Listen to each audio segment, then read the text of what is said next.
सातत्यानं विकास कामांना विरोध करून ग्रामपंचायतीच्या कार्यक्षमतेत अडथळा निर्माण करणाऱ्या जत तालुक्यातील वसपेठ येथील 6 सदस्यांना अपात्र ठरवण्यात आलं आहे। पुणे विभागीय आयुक्तांनी हा निर्णय दिला असून यामध्ये महिला उपसरपंचांचाही समावेश आहे। कर्तव्यात कसूर केल्याचा ठपका ठेवत विभागीय आयुक्तांनी महाराष्ट्र ग्रामपंचायत अधिनियम 1958 चे कलम 39(1) नुसार त्यांना अपात्र घोषित केलं आहे।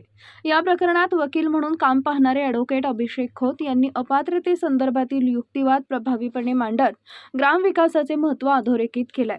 त्यांनी सादर केलेल्या पुराव्यांच्या आधारे संबंधित सदस्यांकडून ग्रामविकासात अडथळा आणल्याचं स्पष्ट झाले। वसपेठ गावच्या 2019 मध्ये झालेल्या ग्रामपंचायत निवडणुकीनंतर विविध शासकीय योजनेच्या अंमलबजावणीला या सदस्यांनी सातत्यानं विरोध केला। त्यामुळे अनेक महत्त्वाच्या योजना रखडल्या।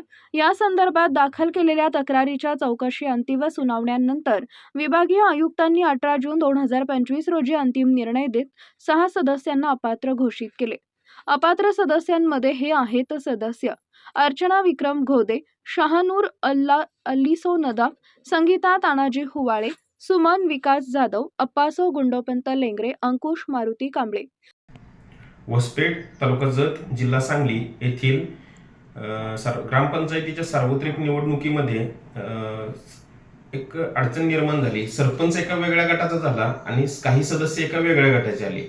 वेगळ्या गटाच्या सरपंच सदस्यांमध्ये बहुमत निर्माण झालं आणि त्यामुळं सरपंचांना विरोध करायचा या भावनेतून सरपंचांनी मांडलेल्या प्रत्येक प्रस्तावाला विकास कामांना या सदस्यांकडून विरोध करणं सुरू झालं आणि त्याचा परिणाम असा झाला की गावचा विकास रखडला, गाव अधोगतीच्या दिशेनं वाटचाल करू लागलं।